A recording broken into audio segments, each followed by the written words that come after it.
Pai Celestial, em nome do Senhor Jesus, nós te louvamos, bendizemos e adoramos, ó Pai, pela graça que temos, ó Senhor Deus, de ter a Tua palavra e poder nos instruir, Pai, trazendo luz ao nosso entendimento, para que sejamos, ó Pai, firmes, que a nossa fé esteja sólida, firmada na Tua palavra.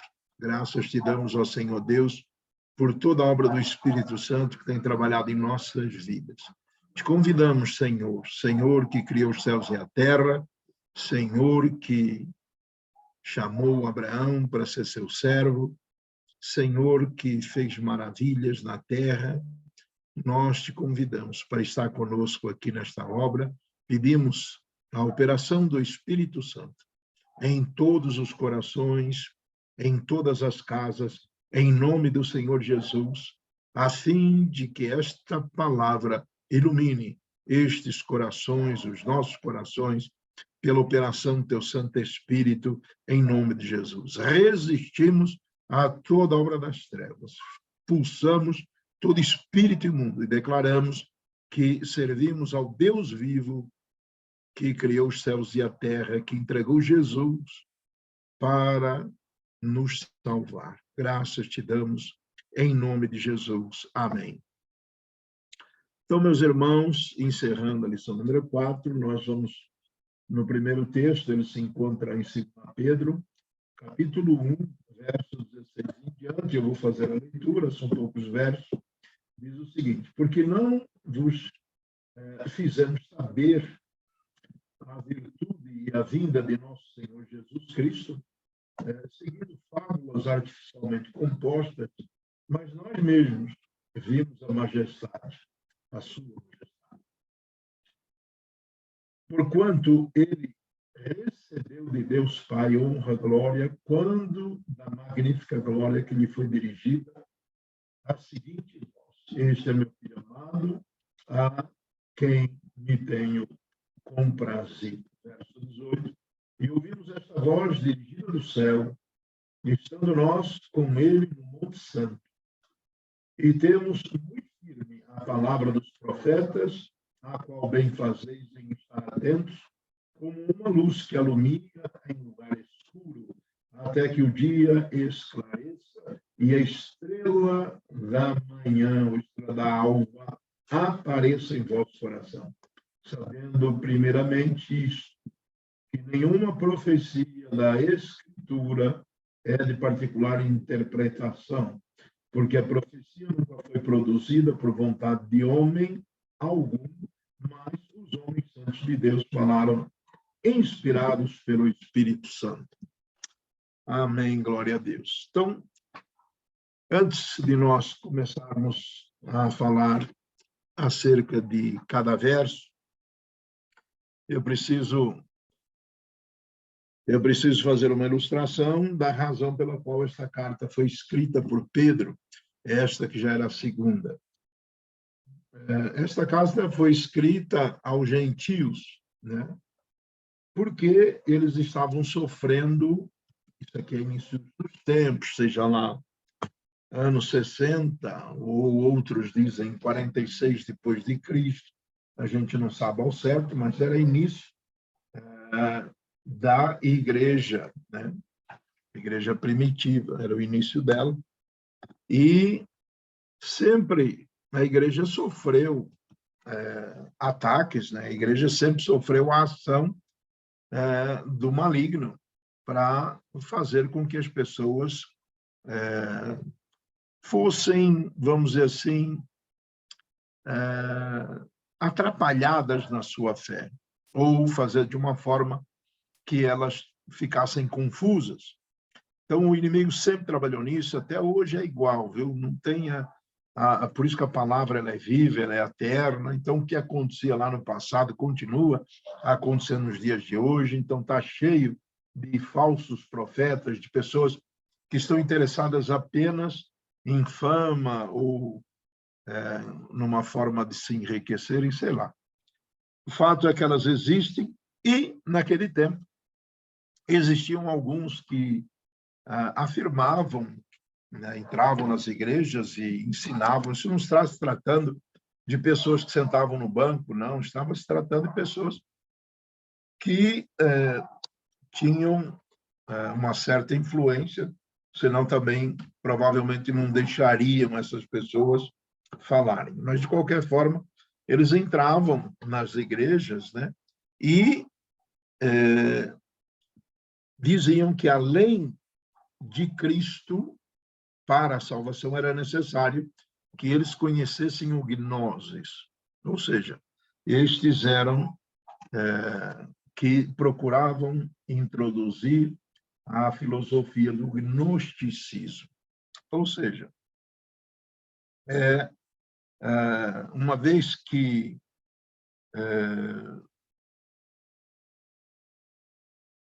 me perdoem, era necessário então conhecer o gnosis, que é uma filosofia esotérica, que não tem nada a ver com a palavra de Deus.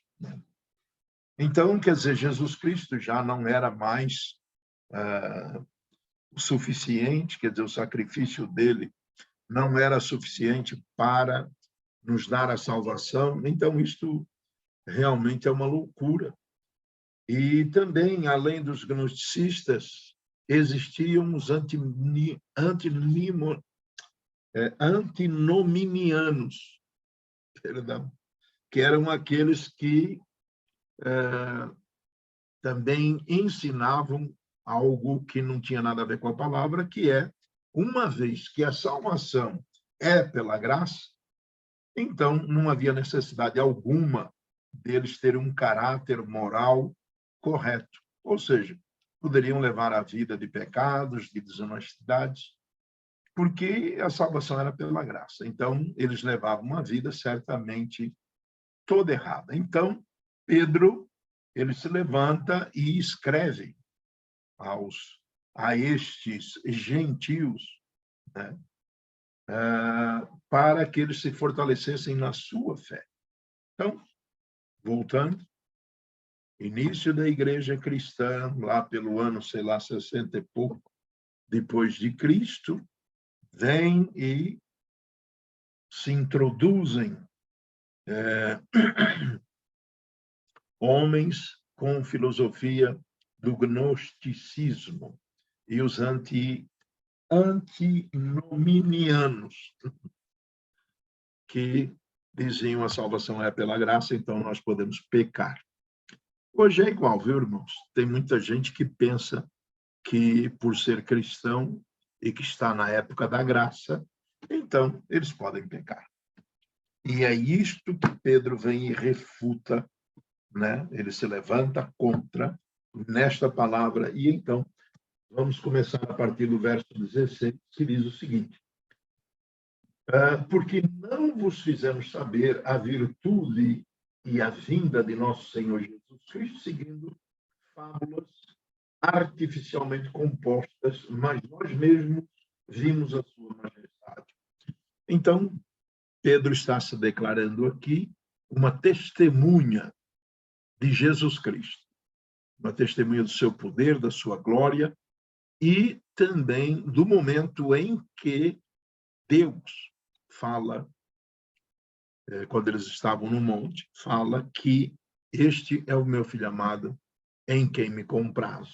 Então, já tinha sido falado no batismo de Jesus, e agora, outra vez, é falado. Eu gostaria que você fosse comigo, por gentileza, aí Mateus 17:5, para você lembrar este momento. Mateus 17:5.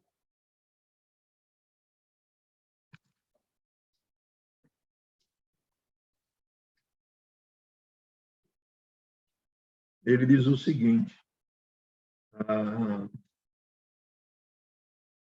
o ideal seria ler do verso 1, mas, vamos lá, no verso 6 dias depois tomou Jesus consigo a Pedro e a Tiago e a João, seu irmão, e os conduziu em particular, quer dizer, só com esses três, a um alto monte, e transfigurou-se diante deles, e o seu rosto resplandeceu como o sol, e as suas vestes se tornaram brancas como a luz. E eis que lhes apareceram Moisés e Elias falando com ele. E Pedro, tomando a palavra, disse a Jesus: Senhor, é bom estarmos aqui. Se queres, façamos aqui 3 tabernáculos, um para ti, um para Moisés e outro para Elias. E estando ele ainda a falar, eis que uma nuvem luminosa os cobriu. E da nuvem saiu uma voz que dizia: Este é o meu filho amado, em quem me comprazo, escutai-o. Então, esta é, vamos dizer assim, este momento, ele serve aqui na segunda carta de Pedro como testemunho. Então, Pedro está testemunhando de que ele participou deste momento e ouviu o próprio Deus dizer a respeito de Jesus: olha, este é meu filho amado, em quem eu tenho prazer escutá-lo. Então, queridos, perceba, Pedro está falando: olha, eu não ensinei a respeito da vinda de Jesus, eu não ensinei a respeito de Jesus, da sua salvação, com coisas da minha imaginação, que eu montei artificialmente, porque é desta forma que estes gnósticos, ou seja, aqueles que pregavam o gnosticismo, né? Não foi, eles chegaram e criaram estas coisas da sua imaginação, mas não foi assim que Pedro recebeu de Cristo e presenciou em Cristo a glória de Deus. Então, quando ele diz aqui, vou ler de novo, verso 16, porque não fizemos saber a virtude, que é o poder, e a vinda de nosso Senhor Jesus Cristo, seguindo fábulas, né, que são ficções, são coisas montadas por homens, e a vinda de nosso Senhor Jesus Cristo, seguindo fábulas artificialmente compostas, mas nós mesmos vimos a sua majestade.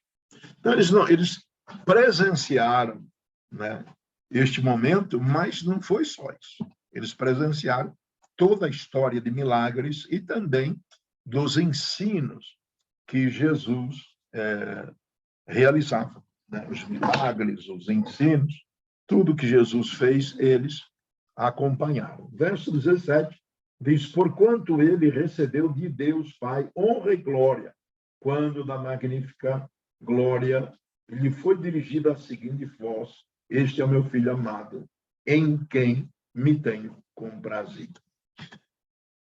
Como eu disse, esta palavra, esta menção da palavra do próprio Deus, Pedro só a presenciou no monte, mas João já tinha presenciado no batismo de Jesus, né? Ele viu então e está testemunhando de que isto que ele ensinou não é ficção, não é coisa inventada por homens. Ele foi testemunha disso. E não vai parar aí, ele vai continuar dizendo para frente outras coisas que nós vamos falando. Então, verso 18 diz: e ouvimos esta voz dirigida do céu, estando nós com ele no Monte Santo. Verso 19: e temos muito firme a palavra dos profetas, a qual bem fazeis em estar atentos, como a sua luz que alumia em lugar escuro, até que o dia esclareça, a estrela da alva apareça em vosso coração. Então, ponto. Ele presenciou, ele é testemunha, e agora ele pega a palavra, o Antigo Testamento, como também outra verdade, né, que eles deveriam examinar. Então, vamos lá, olha, vou devagar aqui. Verso 19. E temos muito firme a palavra dos profetas, né? Então, ele está se referindo ao Antigo Testamento, a qual bem fazeis em estar atentos, como a uma luz que alumia em lugar escuro, até que o dia esclareça e a estrela da alva apareça em vosso coração. Então, vamos ver, é muito bonita aqui a palavra. É impressionante. Ele fala primeiro do Antigo Testamento, profetas, Antigo Testamento. Em seguida, ele fala aqui embaixo, dizendo assim,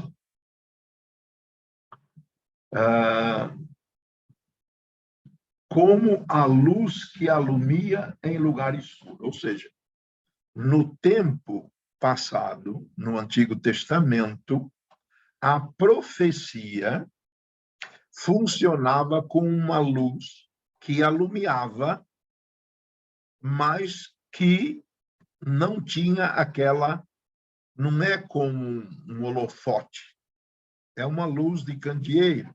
Ela alumia, você consegue ver as coisas que não eram possíveis ser vistas se estivesse nas trevas, ou seja, sem luz. Então, a profecia é isso. Ou seja, a profecia é algo que traz uma visão, mas não uma visão perfeita. Vocês estão entendendo? Não é uma visão perfeita. É uma visão, mas com uma certa escuridão. Então, ele menciona 3 etapas.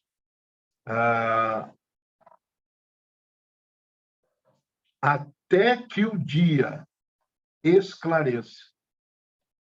Então, aqui nós já viemos para o Novo Testamento.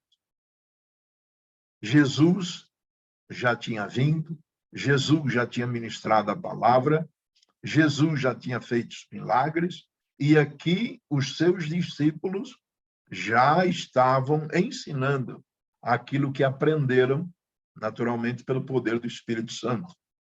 E aí, ele vem e a estrela da alva apareça em vosso coração. Então, agora ele está se referindo à vinda de Cristo. Quando as coisas, estrela da alva, é quando a iluminação é clara, é perfeita. Mesmo nós, no Novo Testamento, tendo o Velho e tendo o Novo, ainda assim não conseguimos ter toda a visão a respeito de Cristo. Nós vamos ter isso quando ele voltar. Nós vamos ter isso quando nós estivermos no céu com ele. Então, é disto que ele está falando. Eu quero não deixar de passar quando ele afirma a palavra dos profetas. Então, voltando um pouquinho, mesmo que a gente gaste aqui um pouco mais de tempo, entender o seguinte, que os profetas, o Antigo Testamento, ele não está desvalorizado. Jamais. Ele continua em vigor. E é isto que Pedro está dizendo para ele. Olha, vão lá nos profetas e vocês vão ver o que é que eles dizem a respeito deste que eu anunciei para vocês, a respeito de Jesus. Então, as menções no Antigo Testamento a respeito de Jesus, elas são muitas, mas eu vou aqui apenas como ilustração, para Isaías, no capítulo 11. Isso é apenas para ilustração. Isaías 11. Então, Isaías, profeta, Antigo Testamento, né?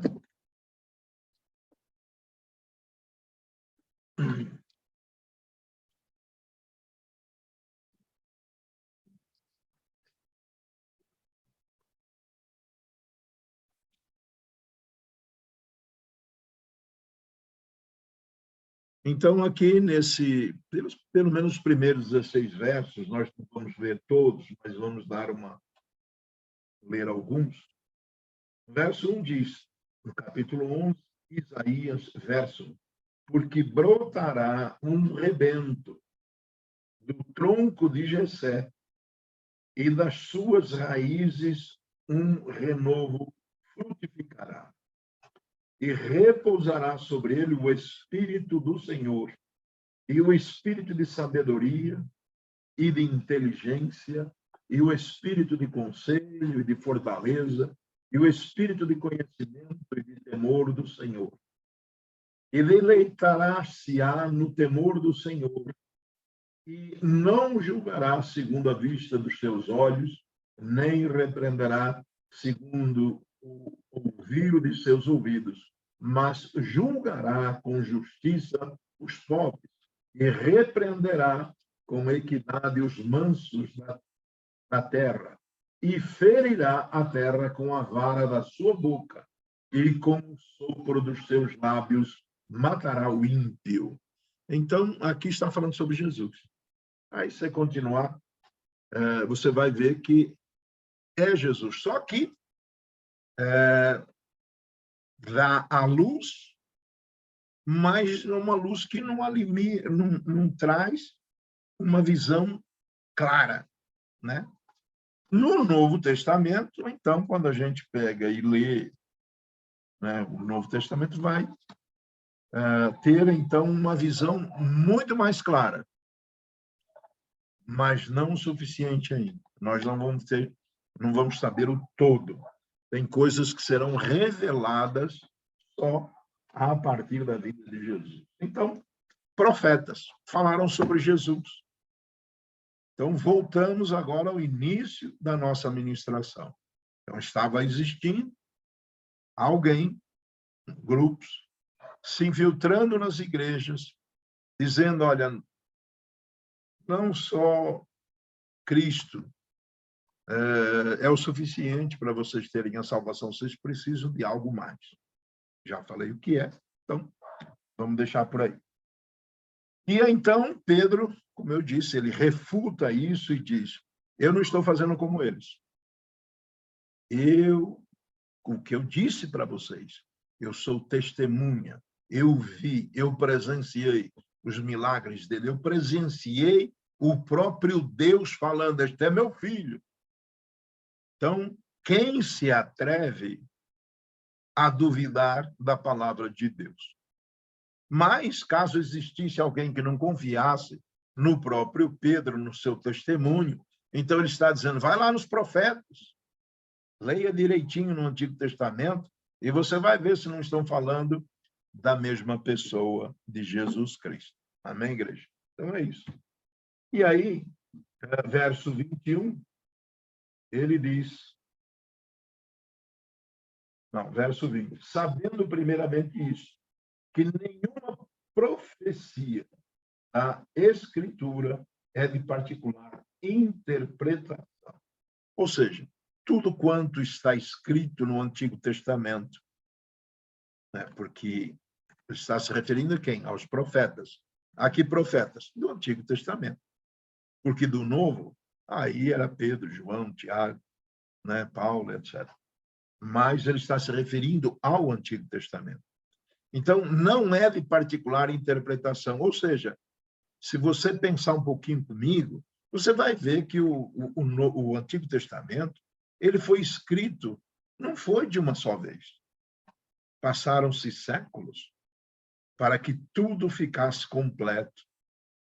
Então, a palavra do Senhor, pelo Espírito de Deus, operando no homem, foi que trouxe estas revelações. Começando pelo próprio Moisés. Moisés, no Gênesis, ele escreve coisas que ele jamais teve condições de saber. Como é que foram criadas as coisas. Moisés não estava lá para saber, né? Então, o próprio Espírito Santo revelou estas coisas, né, aos profetas, dos quais Moisés é um. Então, ele diz que esses profetas, eles não falaram por conta própria. Estão entendendo? Não é de particular interpretação. Ou seja, não foram eles que falaram de si próprios. mas o Espírito de Deus operando na vida deles trouxe esta verdade revelada a respeito de Jesus Cristo, o Filho de Deus.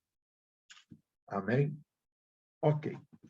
Então, verso 21, porque a profecia nunca foi produzida por vontade de homem algum, mas os homens santos de Deus falaram inspirados pelo Espírito Santo.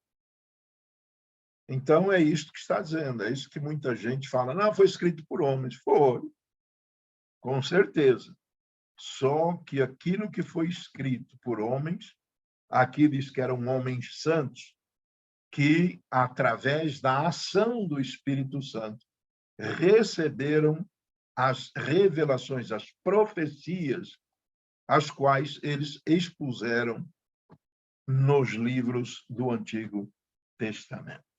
Então, aqui, toda essa coisa, toda essa, essa baboseira que muita gente fala, que precisa de algo mais, ou que a palavra de Deus não é suficiente, ou que Jesus Cristo não é suficiente para a salvação, e etc. Isso é tudo mentira.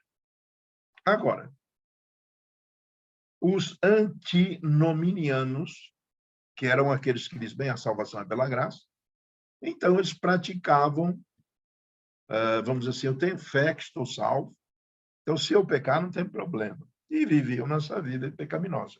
Mas não é isso que a palavra de Deus diz que a gente deve ter como regra de vida cristã. Então, nós vamos para Tiago, capítulo também 1. Tiago 1.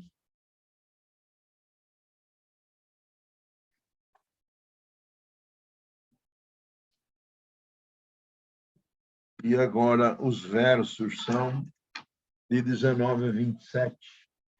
Eu vou fazer a leitura, então. Sabeis isto, meus amados irmãos, mas todo homem que seja pronto para ouvir, tardio para falar, tardio para se irar. Porque a ira do homem não opera a justiça de Deus. Pelo que, rejeitando toda a imundícia e acúmulo de malícia, recebei com mansidão a palavra em voz enxertada, a qual pode salvar a vossa alma. E sede cumpridores da palavra, e não somente ouvintes, enganando-vos com falsos discursos. Porque se alguém é ouvinte da palavra e não cumpridor, é semelhante ao varão que contempla ao espelho seu rosto natural, porque se contempla a si mesmo e foi-se, e logo se esqueceu de como era. Aquele, porém, que atenta bem para a lei perfeita da liberdade, nisso persevera, não sendo ouvinte esquecido, mas fazedor da obra, esse tal será bem-aventurado no seu feito. Se alguém entre vós cuida, seja religioso, e não refreia a sua língua, antes engana o seu coração, a religião desse é vã. A religião pura e imaculada para com Deus, o Pai, é esta: visitar os órfãos e as viúvas nas suas tribulações e guardar-se da corrupção do mundo. Esta carta, ela escrita por Tiago, meio-irmão de Jesus, já não foi escrita aos gentios, mas sim aos judeus que estavam dispersos em outros lugares. Por quê? Porque havia uma perseguição grande aos judeus em Jerusalém, então boa parte deles foi morar em outros países. E foi escrita no grego, não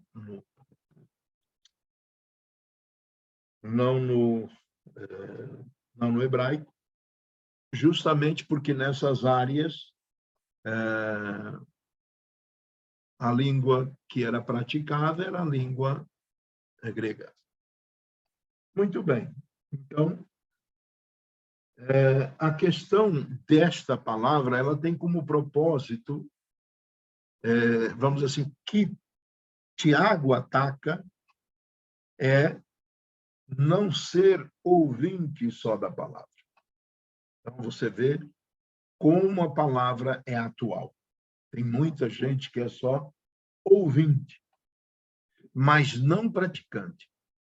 Então, o ataque dele, o foco da palavra de Tiago é justamente falar para estes judeus que estavam dispersos, que não sejam apenas ouvintes, mas que sejam pessoas que pratiquem a fé cristã. Então, partindo do verso 19, vamos ler. Sabeis isto, meus amados irmãos, mas todo homem seja pronto para ouvir, tardio para falar, tardio para se irar. Então, normalmente, isto também totalmente real nos dias de hoje. Tem muita gente que opina, fala coisas que não têm sentido. Expressa opiniões totalmente infundadas, ou seja, sem sabedoria. Fala mal de outras pessoas. E assim vai. Ou seja,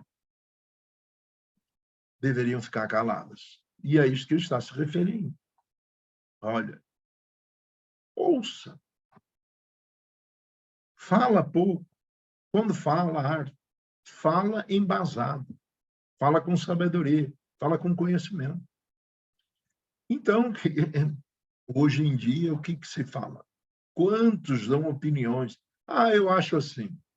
Eu acho assado.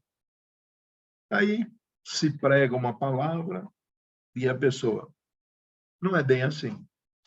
Eu vejo de outra forma.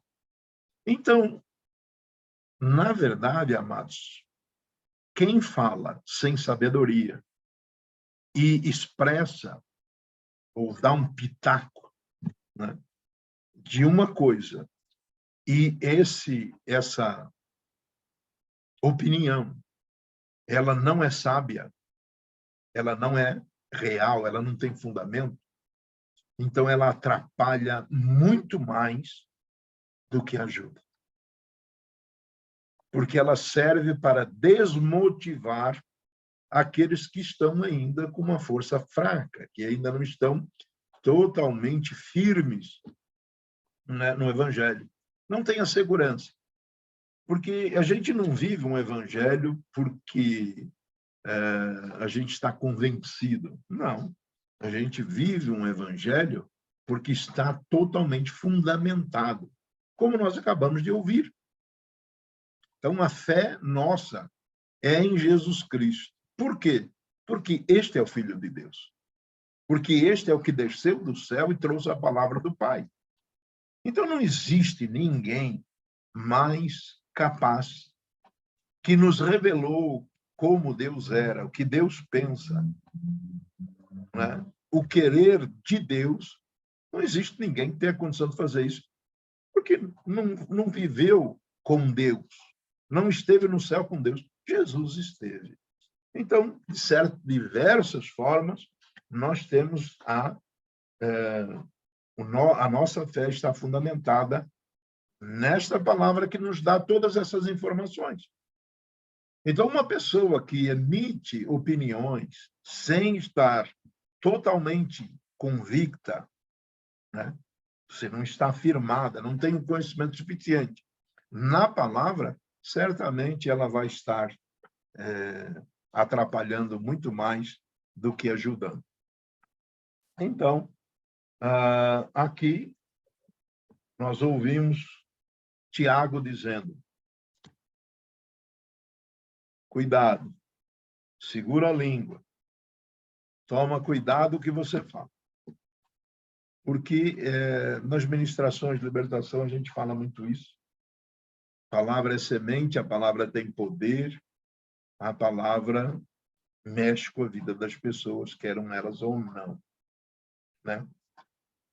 Verso 20 diz, porque a ira do homem não opera a justiça de Deus. Então, essa é uma orientação clara de que a ira vai nos levar a praticar coisas que estão contra a vontade de Deus. O que é a ira? A ira é aquela explosão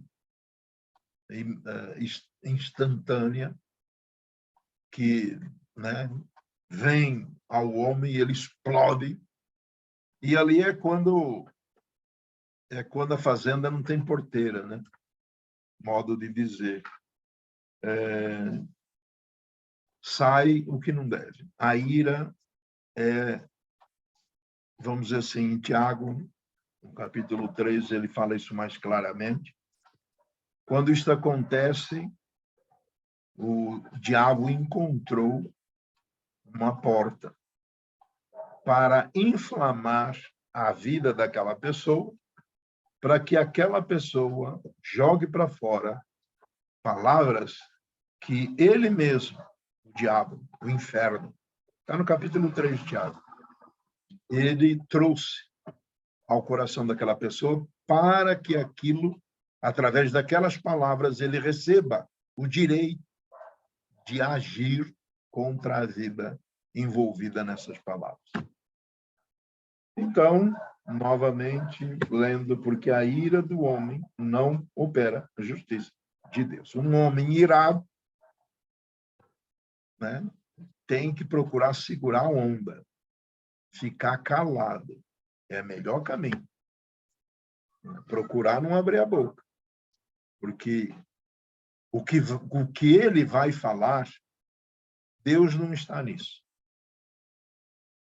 Na verdade, quem está é o maligno. Então, segura o que vai falar, se manda, né? Dá o fora, vai, né, para um outro canto, foge para um outro canto e evita de explodir, porque depois, se você é crente de fato, vai acontecer o que muitas vezes aconteceu comigo. Tem que ir lá e pedir perdão. Consertar o negócio é uma coisa ruim, né?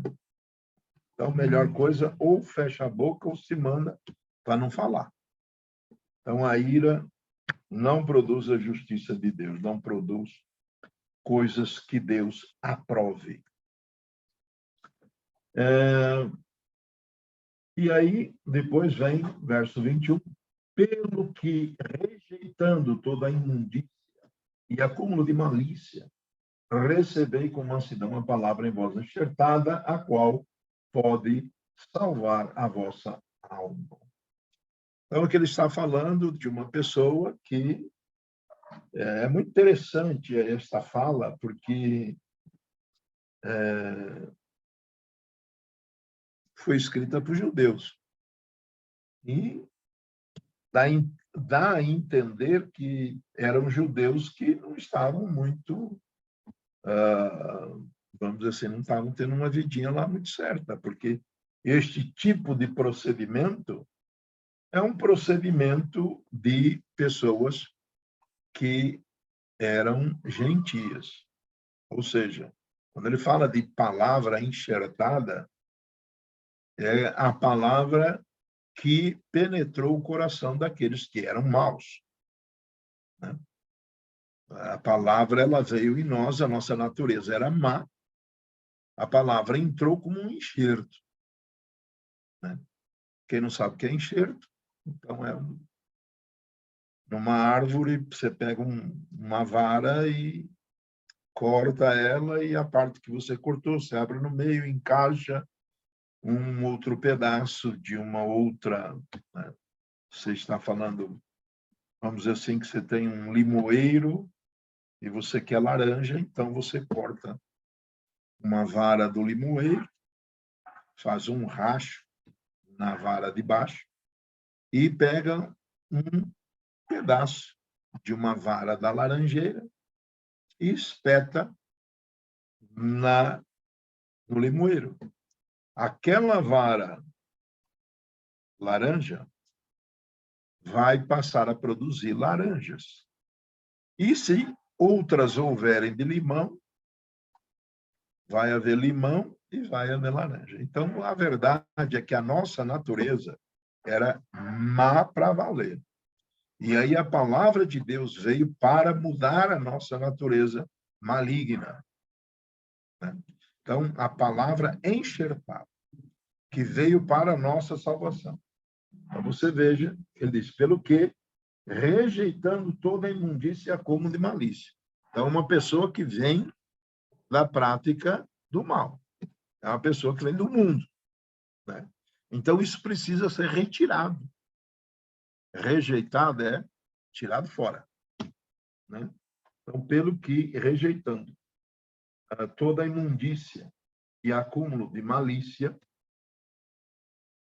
recebei com mansidão, não com resistência, mas com mansidão, a palavra em vós enxertada, a qual pode salvar a vossa alma.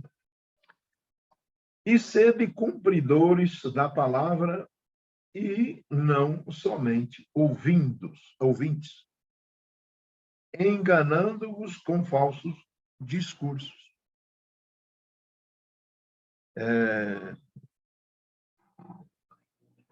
Esse Tiago é uma parada, viu? É impressionante. E sede cumpridores da palavra. Que é aquilo que nós dissemos. Ele foca em dizer, não sejam apenas ouvintes. O ouvinte que prega, mas não vive, ele pode fazer um discurso muito bem montado, mas que é falho. Vai ter falhas. Enquanto que alguém que vive a palavra, aí a história é outra. Então, o falso discurso é uma pregação de uma pessoa que não vive a palavra, que pode ter uma eloquência, né, boa, mas parece bonito, parece santo, mas não tem nada a ver com Deus. Então, aqui nós vamos novamente lembrar de um ensino que nós já demos, que a coisa que o homem faz, que parece perfeita, é comparada a um rascunho de uma planta, em relação a uma planta perfeita com todas as suas especificações. Ou seja, a palavra de Deus tem tudo perfeito, não, vamos assim, se contradiz em momento algum, ela é cheia do Espírito de Deus e traz revelações fantásticas. Mas se alguém não vive essa palavra e prega, em outro lugar diz que é como nuvens sem água. Não serve para nada. A nuvem que não tem água, ela vai, na verdade, atrapalhar o solzinho. Mas não vai nos abençoar com a água molhar a nossa terra. Então,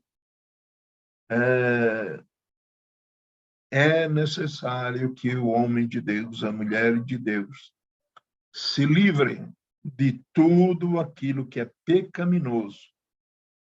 Viva a palavra para poder ministrá-la. E assim haverá graça e poder de Deus. Então, e sendo cumpridores da palavra. Aquele que não é cumpridor, ele se engana com falsos discursos. Vou dizer uma coisa para vocês.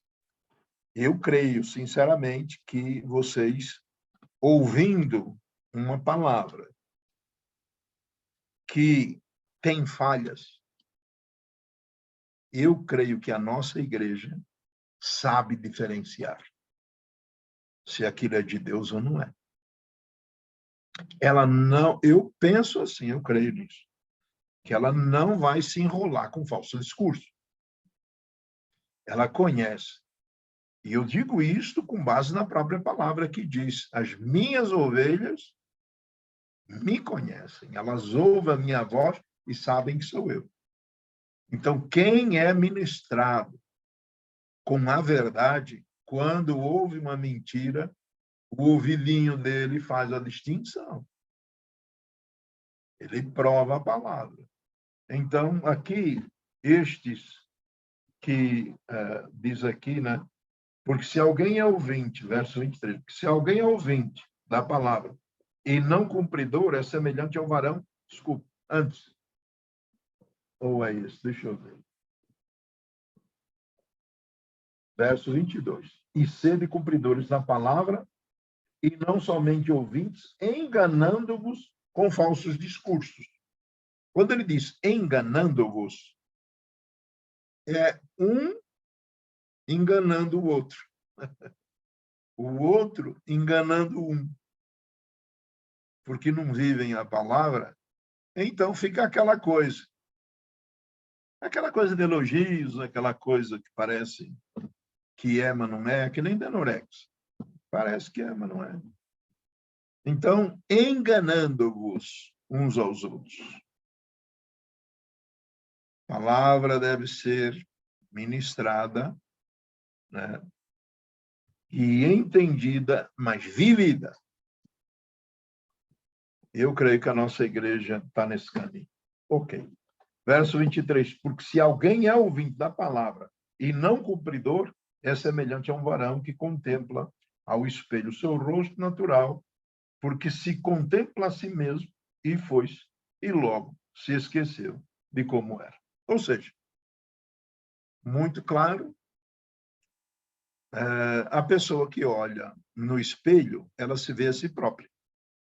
A pessoa que ouve a palavra de Deus e não a cumpre, ela ouviu a palavra, ela se viu naquela palavra. Porque o Espírito de Deus revela, né? Mostra quais são as falhas, o que está errado, o que precisa ser consertado. Então, ele faz um raio-x da pessoa na hora que ministra, né? Mas a pessoa que não cumpre, ele ouve, vê todos os defeitos, mas não tomou para si, deixou para lá. Domingo que vem, ou sei lá, outro dia, vai lá, faz a mesma coisa, mas não muda o seu procedimento. Então, é isto que ele está assemelhando, está fazendo uma comparação. Olha, o sujeito que ouve e não pratica, é a mesma coisa que a pessoa vai. Olha para o espelho, se vê, a palavra revelou quem era, foi embora, esqueceu, não deu pelota.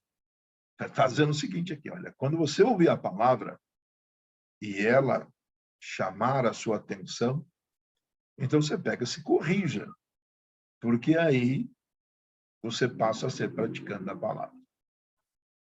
Então, não somente ouvintes, mas praticantes. Verso 25, aquele, porém, que atenta, ou seja, presta bem atenção para a lei perfeita da liberdade e nisso persevera, não sendo ouvinte esquecido, mas fazedor da obra, este tal será bem-aventurado no seu feito. Ou seja, aquele que efetivamente vai para ouvir, para aplicar na sua vida, né? Na lei da liberdade. O que é isto? A palavra de Deus liberta. O ensino, seja no Antigo ou no Novo Testamento, a palavra trabalha para que a pessoa largue aquilo que aprende. Se é prostituição, largue a prostituição. Se é mentira, largue a mentira. Se é roubar, largue, deixe de roubar. Ou seja, trabalha na vida da pessoa para que aquela coisa horrível do ser humano seja removida dele, né? E ele, então, seja livre daquilo que era a sua prisão, né? A fraqueza é tal. Bem, vamos vencer essa fraqueza e depois ficar de longe. Não se envolva de novo, porque você não é valente assim. Então, não se prenda. Lei da liberdade, palavra que liberta. Palavra de Deus liberta a pessoa de todo tipo de prisão. Amém? Então, aquele, porém, que atenta bem, você presta atenção para a lei perfeita, que é a lei de Deus, da liberdade, e nisso persevera, fica firme. Não é aquele que fica um tempo depois, né, pega e escorrega de novo na casca da banana. Não, fica firme, permanece, né?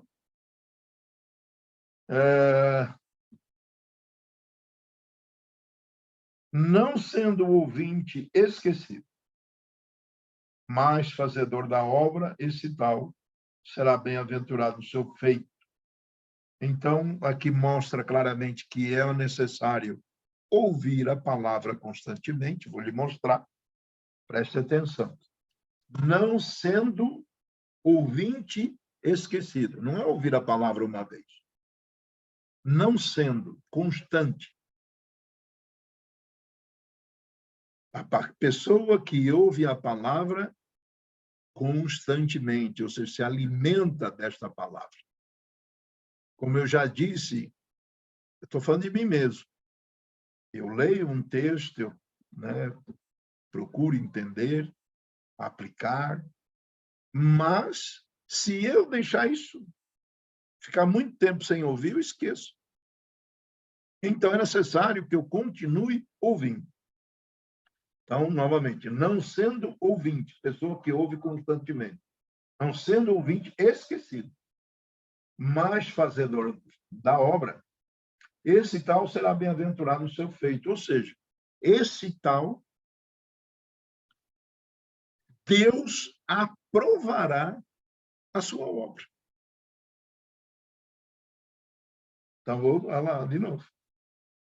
Este tal, a pessoa que age desta forma, que ouve a palavra, aplica na sua vida, esse tal será bem-aventurado, mais do que feliz, no seu feito. Por quê? Deus aprovou a sua obra. Porque ele está fazendo do jeito que Deus mandou fazer, então, naturalmente, ele é aprovado, né? Amém? Verso 26, se alguém entre vós cuida ser religioso e não refreia a sua língua, antes engana seu coração, a religião desse é vã. Então, isso aqui, ele novamente vem e fala, olha, eu já falei da língua, mas eu volto a falar de novo. Então, primeiro ele fala, ouvinte no sentido de aprender. Primeiro ele precisa aprender. E aqui, mais na frente, ele já fala alguém que se acha que sabe, mas é aquele tal que ouviu e continua falando que não deve. Então, para não ser muito, para não gastar muito tempo com isso. Se alguém entre vós cuida ser religioso e não refreia a sua língua, antes engana o seu coração, a religião desse é vã, é vazia, não tem efeito algum. Então, a pessoa que tem a língua solta, quem muito fala, muito erra. Tem a língua solta, pode ter certeza, vai cometer muita falha. Vai servir de tropeço. Porque fala demais, fala o que não sabe, fala o que não deve, não é sábio. Então, está se referindo à pessoa que usa a sua língua para soltar opiniões, soltar mentiras, soltar difamações, que podia muito bem ficar com a boca fechada. Então, a religião desse é vã. Sabe o que quer dizer isso? Não é salvo, não. Religião significa religado com Deus, quer dizer, houve uma ligação com Deus. Mas essa pessoa não teve ligação nenhuma, porque ele não tá na prática da palavra. E aí vem a religião pura e imaculada para com Deus, o Pai. Ou seja, para quem interessa, ou seja, religião que interessa para Deus e principalmente para nós. Qual é essa religião? Então, ele diz, a religião pura e imaculada para com Deus, o Pai, é esta: visitar os órfãos e as viúvas nas suas tribulações e guardar-se da corrupção do mundo. Ou seja, atender as pessoas carentes, dar atenção às pessoas que... Órfão e viúva são pessoas... Viúva, aquela que já passou dos 60 anos, né? São pessoas que precisam do auxílio. Então, às vezes, pode ser uma pessoa que ela é viúva e não tem filhos, não tem família, então não tem quem lute por ela. É dessas que ele está falando. E, no final, guardar-se da corrupção do mundo. Ou seja, santo. Santo é separado.